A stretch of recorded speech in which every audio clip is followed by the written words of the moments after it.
13절을 보면 베드로와 요한이 담대하게 말했다 하는 내용이 있고, 또 당시 이스라엘의 최고 권력자들이 본 바 이 사람들에 대해서 두 가지로 이야기를 하고 있습니다.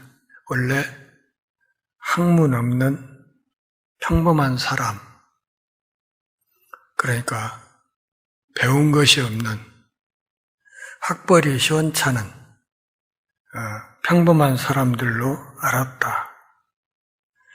그런데 이렇게 담대하게 자기들 앞에서 큰 소리를 치는 것을 이상하게 여겼다. 그리고 다른 한편으로 이 사람들이 예전에 예수와 함께 있었던 사람인 것도 알았다 그랬습니다. 그러니까 두 가지로 예수님의 제자들을 파악한 것입니다. 하나는 사회적으로 그다지 내세울 명함이 없는,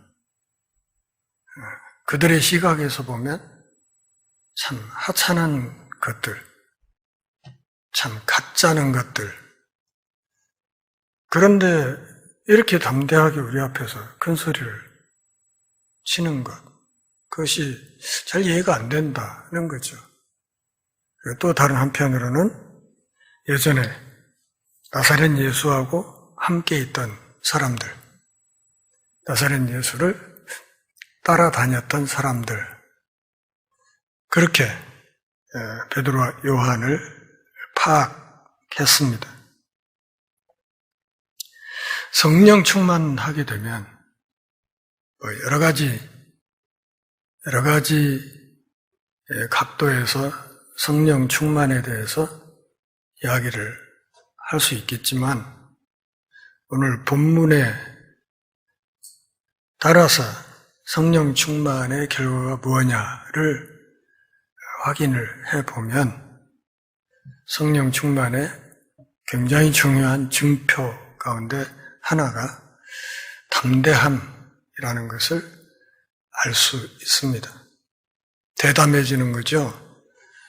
그러니까 지금 교회를 윽박지르고 또 까딱 잘못하면 죽일 거라고 협박하면서 다가오는 당시 유대교 최고 지도자들과 이스라엘의 최고 권력자들 앞에서도 예수님의 제자들이 담대하게 쉽게 물러서거나 또 비열하게 머리를 숙이거나 이러지 않고 담대한 자세로 마땅히 해야 될 말을 거침없이 하는, 이런 것이 성령 충만의 결정적인 증거라, 이렇게 말할 수 있습니다. 이 모든 일이 어떻게 일어났는가? 그건 여러분들이 분명히 알아야 될 것, 그것은 나사렛 예수 그리스도의 이름으로 이 일이 이루어진 것이다, 이렇게 대답했습니다. 도대체 어떻게 이런 일이 일어났느냐? 태어나서 40년 넘게 안진뱅이로 살았던 이 사람이 정상적으로 걷고 뛰는 사람으로 변했는데 이 일이 어떻게 그렇게 가능하게 되었는가? 이렇게 이야기를 했을 때 사도들은 다른 것이 아니라 나사렛 예수 그리스도의 이름으로 이 일이 이루어졌다, 그렇게 대답을 한 것입니다. 이게 정답이죠. 실제로 그렇게 됐지 않습니까? 금과 은은 우리에게 없다. 우리에게 없는 것을 줄 수는 없다. 그러나 우리에게 있는 나사렛 예수 그리스도의 이름으로 일어나서 걸으라, 이렇게 이야기를 하자 나사렛 예수 그리스도의 그 권능으로 이 사람이 그대로 이야기한 그대로 회복되는 눈부신 이적이 일어났다, 그 말입니다. 베드로와 요한은 단지 자기들을 변호하려고만 이런 이야기를 했던 것은 아닙니다. 그냥 자기들을 변호하는 것. 다시 말하면 어떻게 하면 이 사람들의 손아귀를 벗어날 수 있지? 어떻게 하면 이 유치장에서 나갈 수 있지? 이것을 고민하면서 무슨 이야기를 했던 것은 아니라 그런 말이죠. 그렇게 수동적인 자세로 현 상황에 임한 것이 아니라 오히려 더 전향적으로 이 상황을 이용해서 보다 더 전향적으로 그리스도의 복음을 전하는 길을 찾고 있었다는 사실을 알아야 합니다. 디모데후서 4장 17절 말씀을 좀 보실까요? 디모데후서 4장 17절, 제가 가진 성경은 신약 346페이지 쪽입니다. 디모데후서 4장 17절 346페이지 같이 읽습니다. 주께서 내 곁에 서서 나에게 힘을 주심은 나로 말미암아 선포된 말씀이 온전히 전파되어 모든 이방인이 듣게 하려 하심이니 내가 사자의 입에서 건짐을 받았느니라. 사도 바울이 옥에 갇혀 있는 상황, 그 상황을 지금 17절에서 이야기하고 있는데 그 감옥에 내가 혼자 있었던 것은 아니고 그때 그 감옥에 내가 옥살이하는 그곳에 주님이 내 곁에 서 계셨다. 그리고 그분이 나에게 힘을 주셨다. 그러면서 이 어려운 상황에서도 하나님의 말씀이 온전히 전파되어서 이방인들이 내가 전하는 그리스도의 복음을 듣게 하셨다. 그렇게 지금 고백하고 있는 것입니다. 사도 바울이 옥살이를 하고 있을 때 예수님이 그 곁에 함께 계셨다. 이것은 다니엘서에 다니엘과 그 친구들이 사자굴에 들어갔을 때, 또 펄펄 끓는 용광로 속에 내던져졌을 때 그들이 경험했던 것이죠. 하나님이 그 사자의 입을 봉해서 그들을 잡아 뜯어먹지 못하도록 막으셨던 것. 또 펄펄 끓는 용광로 속에 이 다니엘 일행뿐만 아니라 거기에 빛나는 불꽃처럼 있는 어떤 한 존재가 같이 그 안에서 살아서 돌아다니는 그런 모습. 그러니까 결정적인 순간에 하나님이 그 믿음의 사람들과 함께 하시는 그런 모습이 구약에도 이야기가 있고 신약 디모데후서 같은 말씀에도 마찬가지 상황이 있다는 것이죠. 그러니까 지금 베드로와 요한에게도 성령으로 오신 예수 그리스도께서 그들과 함께 하심으로 그들을 이렇게 담대하게 하셨고, 그래서 그 결과 그들이 세상의 권세 앞에 험하게 무릎 꿇지 않고 담대한 태도로 마땅히 해야 할 말을 하고 있었다는 것이죠. 베드로는 단지 자기 자신을 변호하고 어떻게든 이 옥살이를 피해 가려고 그렇게 몸부림쳤던 것이 아니고 지금 주어진 이 기회를 예수 그리스도를 증거하는 데 활용하려고 했다는 사실을 알 수 있습니다. 자, 성경 한 군데 볼까요? 마태복음 10장 18절 보실까요? 마태복음 10장 18절. 제가 가진 성경은 신약성경 15페이지 근처입니다. 10장 18절 같이 읽습니다. 또 너희가 나로 말미암아 총독들과 임금들 앞에 끌려가리니 이는 그들과 이방인들에게 증거가 되게 하려 하심이라. 너희를 넘겨줄 때 어떻게 또는 무엇을 말할까 염려하지 말라. 그때 너희에게 할 말을 주시리니 말하는 이는 너희가 아니라 너희 속에서 말씀하시는 이 곧 너희 아버지의 성령이시니라. 누구의 말씀이에요? 예수님의 말씀입니다. 나로 말미암아 너희가 총독들과 임금들 앞에 증인으로 서게 되리라. 이것을 좀 우리가 이해하기 쉽게 바꿔서 생각할까요? 나 때문에 너희들이 안기부 지하실에 끌려갈 수 있을 것이다. 이런 얘기예요. 나 때문에 너희들이 안기부 지하실에 끌려갈 수 있다. 그런데 그때 쫄지 말아라. 이런 얘기죠. 그때 기죽지 말아라. 그것 때문에 긴장하지 말아라.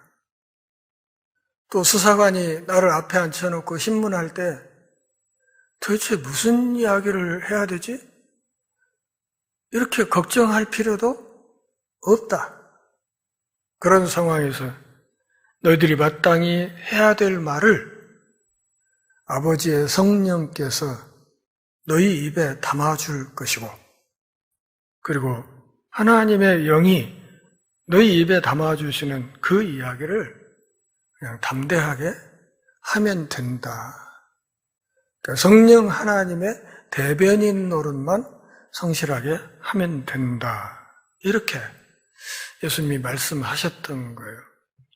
제자들에게 어떤 일이 닥칠지, 어쩌면 베드로와 요한이 겪는 이런 상황들을 예수님은 아마 미리 충분히 내다보셨을 것이고, 그래서 그들에게 이 이야기를 미리 하셨을 것입니다. 베드로는 주님이 공생의 기간 동안 하셨던 그 말씀을 기억하면서 이렇게 담대한 태도를 취하고 있었는지 모릅니다.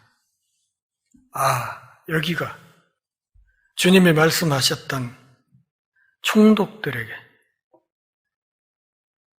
그리스도의 복음을 증거할 참 좋은 기회다.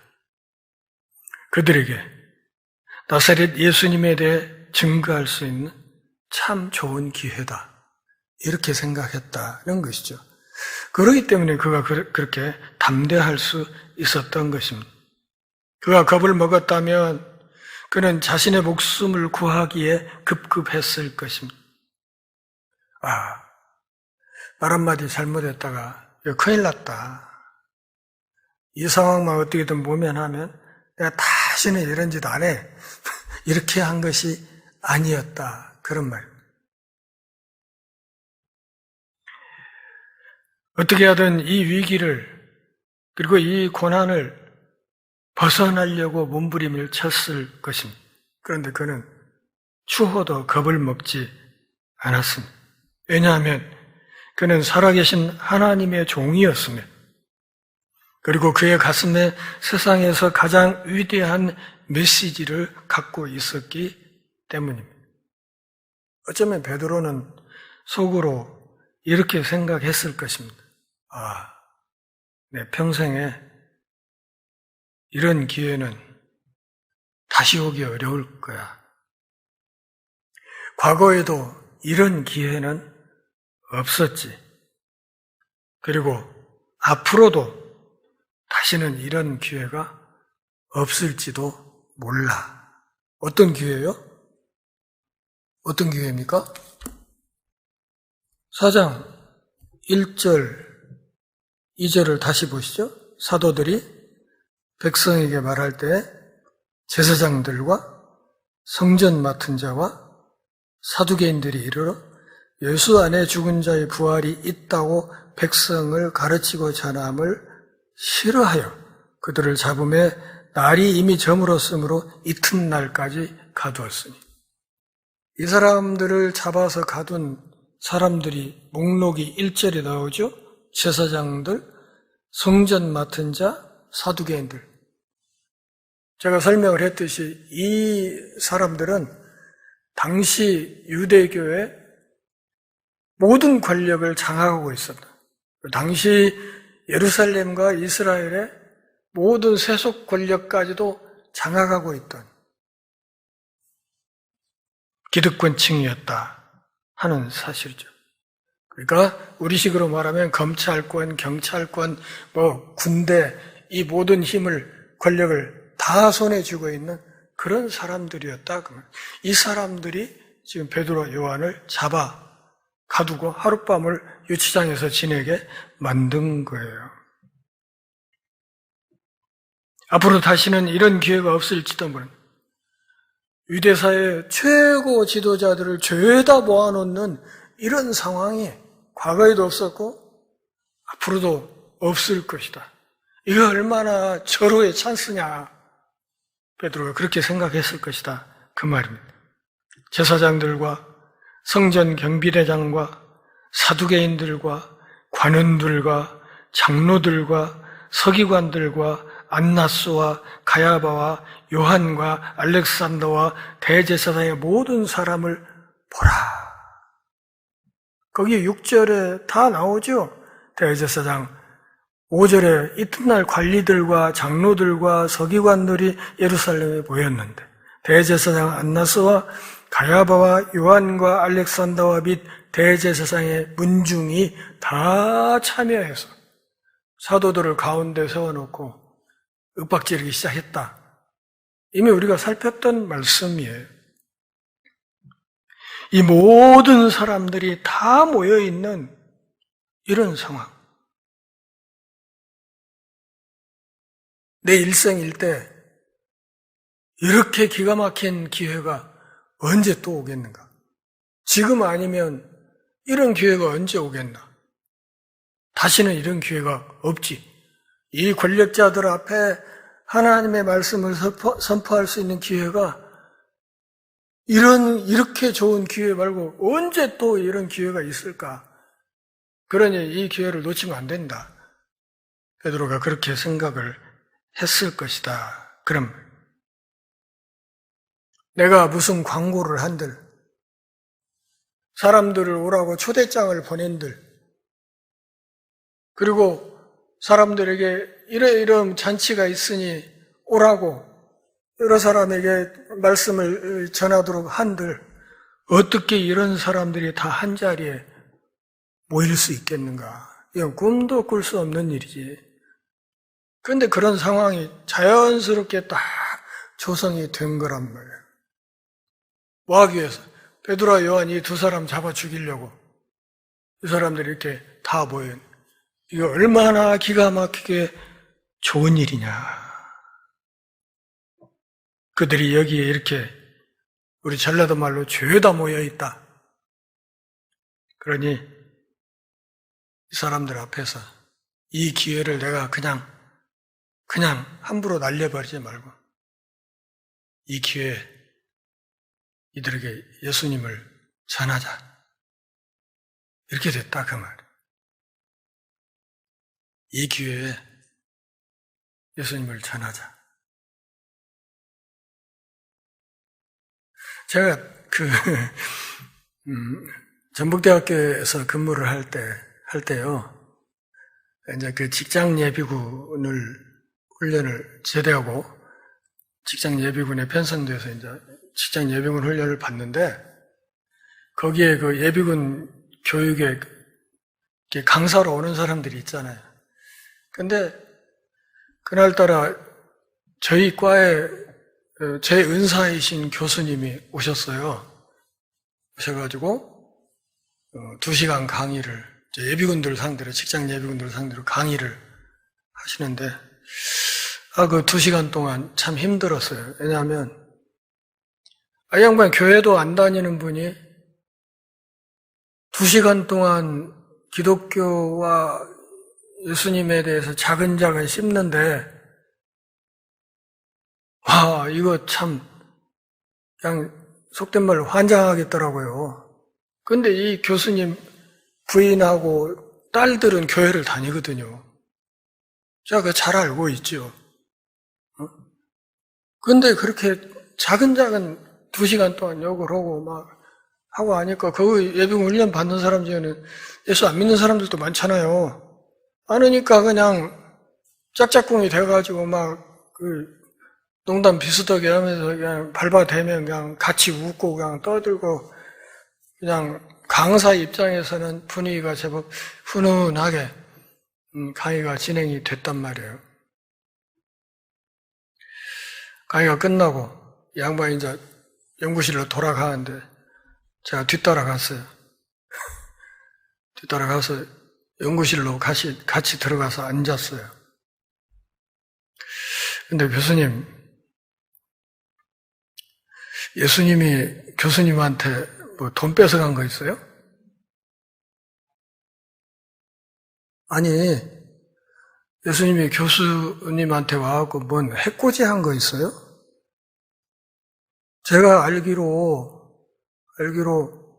사모님도 교회 다니시고 따님들도 교회 다니는 걸로 제가 아는데 당신 2시간 동안 한 얘기가 결국은 교회 다니는 사모님, 따님들 자근자근 밟은 거 아니오? 그 강의하러 오셔가지고 그렇게 할 얘기가 없어서 그런 얘기로 2시간을 때우십니까?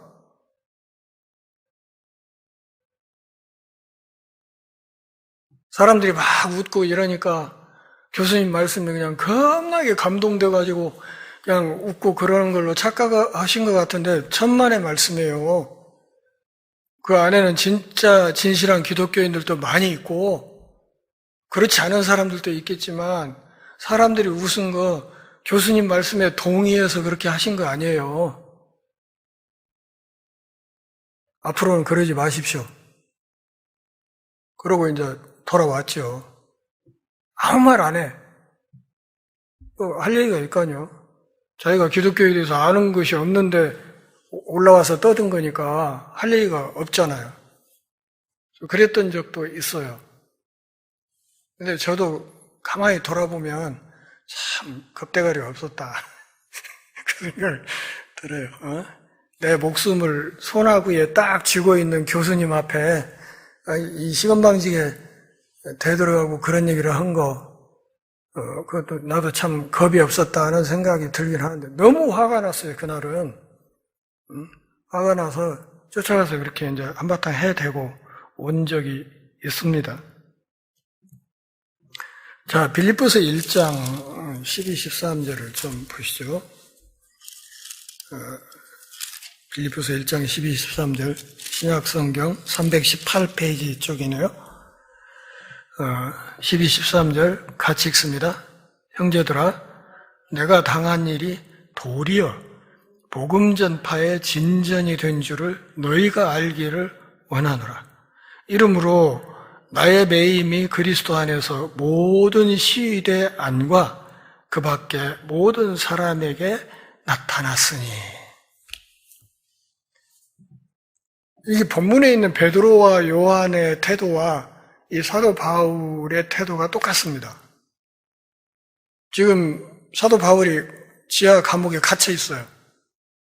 갇혀 있어서 앞으로 최종 재판이 이루어지면 사형 판결이 날 수도 있는 생애 마지막 위기 앞에 있는 상황에 갇혀 있는데, 근데 나의 매임이 내가 이 옥에 갇혀 있는 이것이 그리스도의 복음이 확장되는데 플러스 요인이 됐다고 얘기를 해요.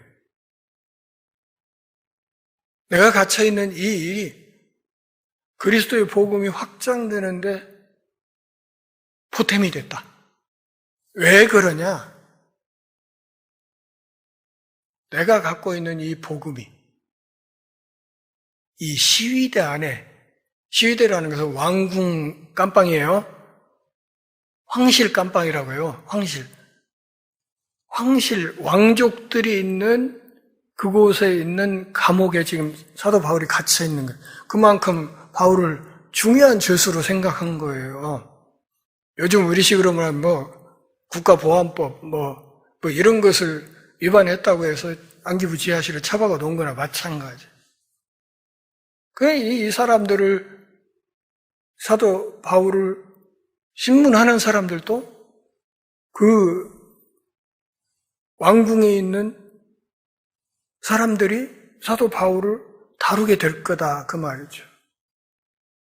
그러면 사도 바울이 신문 받을 때 뭐 하겠다는 거예요, 지금? 내가 갖고 있는 그리스도의 복음을 전할 작정인 거야. 전할 작정. 그러니까 복음을 갖고 있는 사람이 이 왕궁 시대 안에 들어와 있다는 게 이게 얼마나 기가 막힌 기회냐, 이렇게 생각하는 거란 말이야. 이게 웬 떡이냐, 이게. 내 생에 내가 어떻게 황실 왕족들을 만날 수 있으며, 이 사람들의 거처 한복판에 내가 들어와 있을 수 있냐. 어림 택도 없는 일이 지금 벌어졌다는 거죠. 나를 신문하게 되면 그 과정에서 나는 내가 믿고 있는 나사렛 예수 그리스도에 대한 복음을 전할 생각이다. 다시 말하면 자기가 이 왕궁 시대 안에 갇혀 있다는 것은 곧 그 안에 있는 황족들에게 복음이 전파될 길이 열린 거다, 이렇게 보는 거예요. 그러니까 자기가 지금 투옥되어 있는 상황을 전도자인 사도 바울은 그렇게 해석을 하는 거예요. 그리스도의 복음이 로마 권력의 핵심부 쪽에 침투했다. 그리고 그 기회가 주어졌다, 이렇게 보는 거죠. 이 시대 안에 있는 사람들에게 내가 복음을 전할 거다. 그러면 신문했던 사람들이 다 각자 가정이 있으니까 신문하고 나면 집에 가서 식탁에서 가족들끼리 밥을 먹을 거 아니요. 밥 먹으면서 이제 혼자 궁시렁궁시렁 할 거라고. 나 참, 요상한 유대인 놈 하나 주스로 들어왔는데, 키는 땅딸마고 오고, 그냥 아랫배는 볼록 나오고, 그냥 턱수염은 덥수룩 해가지고, 눈에는 안질이 삐질삐질하고, 우습게 생긴 녀석이, 나 참, 세상 살면서 그렇게 희한한 죄수는 나 처음 봤네. 이러면서 자기 마누라한테 얘기를 할 거 아니라고. 뭔 일인데요? 이놈이 이 얘기를 하는데, 죽은 자가 살아난다고 하고, 나더러 죄인이라고 하면서 그냥, 지놈이 죄인인데, 나더러 그냥 거꾸로 죄인이라고 하면서, 회개해야 된다고 하고, 나사렛 예수를 믿어야 된다고 하고, 희한한 정신 나간 소리를 하는데, 나 세상에 그렇게 미친놈 보다 참 봤네. 이럴 거란 말이죠. 이렇게 해서, 어쨌든 사도 바울에 관한 이야기, 그가 전했던 이 복음이 로마 황실 사람들 입에서 입으로 전해져서 이 복음이 조금씩 확산돼 갈 거다. 그러니 내가 여기 이 지하 감옥에 투옥되어 있는 이것이 얼마나 기가 막힌 기회냐, 이런 얘기죠. 온 세상에 황실의 황족들에게 복음이 닿을 수 있는 이 눈부신 기회가 나에게 주어졌다니, 이렇게 생각을 한 거란 말이에요. 그러니까 사도 바울의 이런 태도하고 지금 사도행전에 있는 베드로와 요한의 태도하고 같아요, 달라요? 제가 설명을 충분히 드렸으니까. 같습니까? 다릅니까? 같아요. 똑같습니다. 똑같아요. 왜 똑같을까요? 한 성령께서 이 사람들과 함께하고 있기 때문에 그런 거예요. 한 성령이.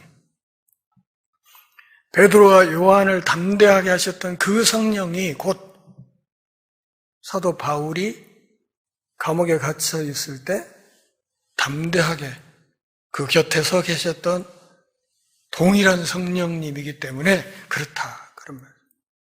감옥에 들어가면서도 전혀 주눅들지 않고 오히려 감옥 밖에 있는 사람들을 향해서 여러분 기뻐하세요. 내가 다시 말하는데 여러분 정말 기뻐하셔야 됩니다. 이렇게 계속해서 이야기를 할 수 있는 것도 뭐 때문이에요? 성령이 동행하고 있기 때문에, 그걸 확신하기 때문에. 깜빵에 내가 들어가는 게 아니라, 나 혼자 가는 게 아니라, 누가? 내가 믿는 내 주 그리스도의 영이 나와 함께 간다.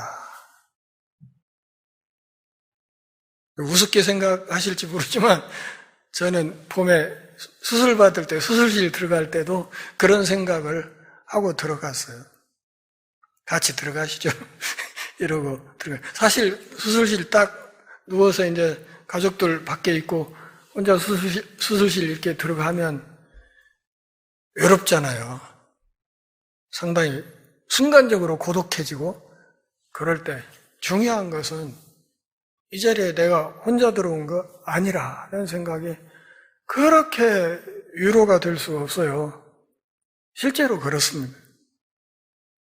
사도 바울이 감옥에 갇힌 것에 비할 바는 아니지만 어쨌든 그렇다는 것이. 내가 내 주 그리스도의 영이 나와 동행하고 계시다. 그분의 영이 내 안에 어딘가에 지성소를 형성하시고 내 몸을, 내 삶을 성전 삼아서 지금 나와 함께 가고 계신다. 군대에 간 우리 자녀들도 그렇게 생각을 하고 군대 복무를 하면 좋습니다. 깊은 밤 새벽 1시, 2시에 보초 쓰면서 혼자 초병 생활을 할 때도 주께서 나와 함께 하신다고 생각을 하는 것과 그냥 그렇지 않은 것은 하늘과 땅만큼의 차이가 있지요. 그래서 베드로와 요한에게 함께 하셨던 그 성령 하나님이 사도 바울의 사역 속에서도 늘 함께 하셨다. 그러면 오늘 우리들의 사역에는 어떨 것 같습니까? 오늘 우리가 나가서 직장 생활할 때, 혹은 가정에서 이런저런 일들을 할 때, 또는 밖에 나가서 누구 친구들을 만나고 뭘 할 때, 우리는 어떨 것 같습니까? 우리는 내가 그분을 내 인생의 구주로, 주님으로 모신 사실이 확실하다면 오늘 우리의 삶에서도 성령 하나님은 동일하게 역사하신다는 사실을 믿어야 된다, 그런 말이죠. 동일한 그분이 우리와 함께 하면서 우리의 삶을 인도해 갈 거예요. 성령이 우리 안에서 이런저런 이야기를 계속 하실 거예요. 야, 이거 그건 아니지. 그건 그렇게 생각하면 안 되지, 이 사람아. 그거 아니야. 그쪽 길은 아닌 것 같아. 이쪽 방향으로 좀 생각해 보면 되지 않겠어? 원더풀 카운슬러. 우주의 지혜, 최고의 지혜를 가지신 분이 우리의 삶을 계속해서 다스리고 은밀히 상담해 주시면서 우리의 생각을 정리해 가시면서 우리의 걸음을 이끌어 가신다. 우리는 하나님의 뜻이 어디 있는지 잘 모르죠. 하나님의 뜻 압니까? 잘 몰라요. 그거 알 수가 없는 거예요. 하나님의 뜻을 하도 자기 입맛대로 해석하는 사람들이 많아서 그 하나님의 뜻이 A다, B다, C다 그렇게 단언적으로 이야기하기 어려운 거예요. 근데 중요한 건 뭐냐면 내 마음에 내가 믿는 그 하나님을 사랑하는 마음이 있느냐. 내가 아까 왜 제 은사이신 교수님이 실컷 떠들고 나갔는데 왜 승질이 났을까요? 화가 나서 못 살겠는 거예요, 이게. 완전 세상에 대학 교수란 사람이 저렇게 2시간 동안 무시건 소리를 했었고, 그냥 웃으니까 그냥 자기가 뭐 잘난 줄 알고, 저럴까? 저러면 안 되는데. 그래서 앞으로 다시는 그러시지 말라고 해놓고 이제 왔던 거거든요. 근데 내가 믿는 우리 아버지 하나님이 그 명예가 더럽혀지는 게 너무 짜증나는 거예요. 이 견딜 수가 없는 거야. 응? 지가 아무리 교수고 교수 아랩이라도 아닌 건 아닌 거거든. 안 그렇습니까? 그러니까 성령 하나님께서 나와 함께 가신다 하는 사실, 이게 우리 인생에 정말 중요한 거예요. 빌립보서 2장에서 사도 바울이 뭐라고 해요? 너희 안에 이 마음을 품으라. 곧 그리스도 예수의 마음이니 하고 그분의 성육신부터 시작해서 십자가의 죽으심과 부활까지를 쫙 읊어요. 자, 그리스도의 마음을 품는다는 것이 구체적으로 뭘 뜻하겠는가를 생각해 보라면서 예수 그리스도의 오심과 삶과 사역을 요약을 한 거거든요.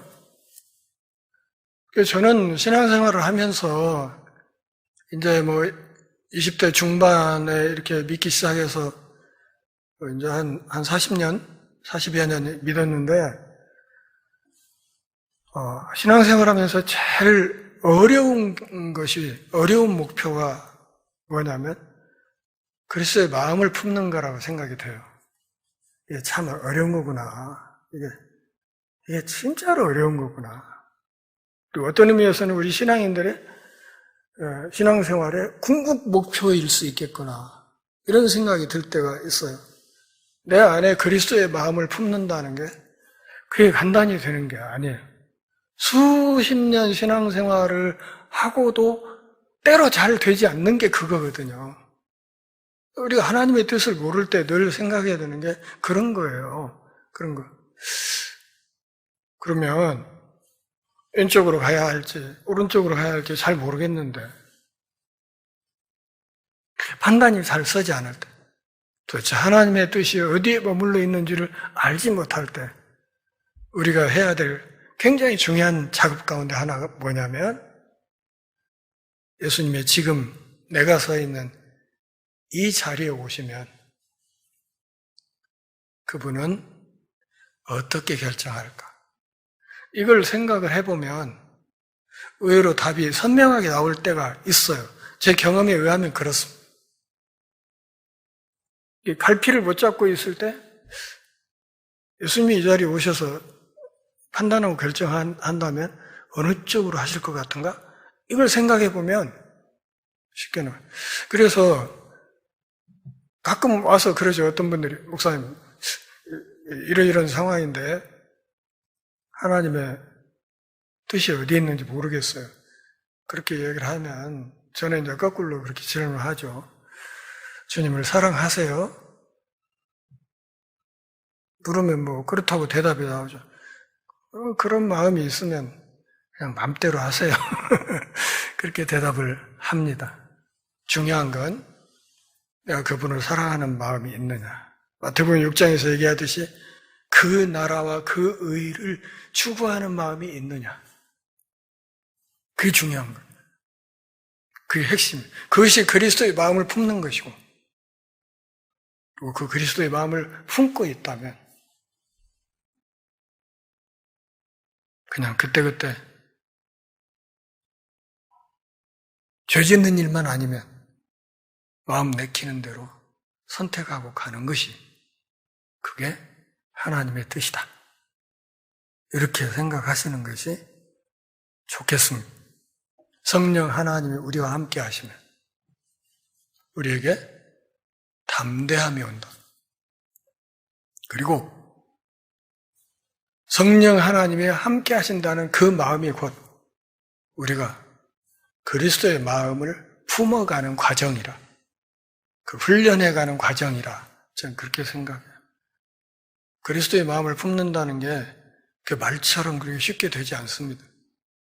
살아보니까 그래요. 신앙생활을 40몇 년 해보니까 그게 그렇게 간단하게 되는 게 아니에요. 예수님이 그 길을 갈 때 하늘 영광을 버리셔야 했고, 내려오셔서 그 약자들 틈에서 평생을 부대껴야 했고, 결국은 배신당하고 십자가에 못 박혀 죽어야 했고, 그런 좁은 문 좁은 길을 기꺼이 결단하고 가는 그것이 곧 그리스도의 마음을 품는 것이기 때문에 그렇습니다. 저는 우리 전주 열린문교회 모든 성도들이 이 그리스도의 마음을 항시 품고 나아가는 성숙한 그리스도인들, 또 성숙한 예수님의 제자들이 되기를 간절히 바랍니다. 그렇게 되면 그냥 일당 백, 일당 천이 될 수 있죠. 씨 뿌리는 비유에서 이야기하듯이 씨앗이 뿌려진다고 100톨 심었는데 100톨이 다 싹 트는 거 아니라고 했잖아요. 싹이 텄어도 제대로 열매 못 맺는 것들이 많다고 했잖아요. 그런데 그 중에 어떤 씨앗이 옥토에 떨어지게 되면 100배로 결실한다. 그렇게 말하지 않습니다. 여기 있는 한 분 한 분이 그렇게 100배로 열매 맺는, 그래서 주님의 마음을 흡족하게 하는 귀한 믿음의 사람들로 계속 다듬어지고 세워질 수 있기를 바랍니다. 본문에서 베드로가 설교하고 있는 내용에 4가지 요점이 있는데 이 4가지 요점에 대해서는 다음 주부터 차근차근 설명을 드리도록 하겠습니다. 기도합시다. 하나님 아버지, 오늘 또 우리가 함께 모여 주께 경배하며 주의 말씀을 들으며 우리 신앙의 옷깃을 다시 여미는 기회 주셔서 고맙습니다. 삶이 다하는 그날까지 성령 하나님과 동행하며 성령 하나님의 인도를 받으며 그리스도의 마음을 품기 위해 끊임없이 스스로를 담금질하는 신실한 그리스도의 제자들이 다 되게 하옵소서. 예수님의 이름으로 기도합니다. 아멘.